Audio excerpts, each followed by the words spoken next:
Jambo wa ndugu zangu, napenda kuwasalimu wote wa ndugu zangu wote, na washukuru sana kuwa na mimi pamoja kwa hali yoyote ile ambayo ninayo.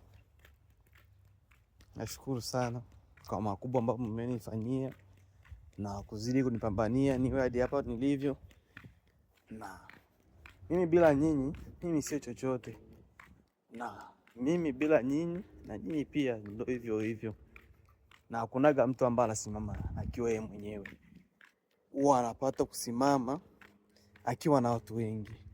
Niseme shukrani sana kwa yote yule ambaye ananishika mkono na kuona kile chote ambacho ninachokifanya mimi kinafaa.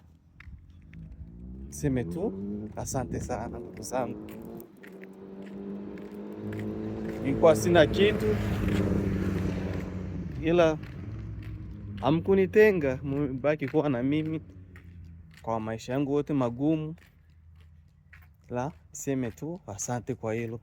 Najua Mungu tu atawalipa, na japokuwa mimi sina chochote cha kuwalipa, la naamini Mungu atawalipa. Najua kuna mambo makubwa ambayo tumefanya sana. Tumeenda milimani huko kufanya vitu vingi. Na nashukuru Mungu, angalau nimepata hata na mimi kumiliki baadhi ya vimoja vitu ambavyo nilikuwa na ndoto navyo. Sema tu asante sana.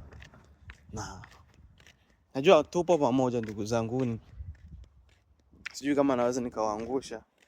Nakumbuka wema wote mlionitendea. Mimi siwezi kusahau nilipotoka. Nilipotoka kuna matatizo na kuna hiyo taabu hiyo. Uone tu hivyo natembelea hapa. Nilipotoka mimi, ukijua historia ya kwangu mimi, utabaki kuniangalia tu na kucheka tu. Ila tu ni jambo la kumshukuru Mungu na kusema Mungu azidi kunipambania. Asante sana kwa kila mtu. Sikose kunifollow.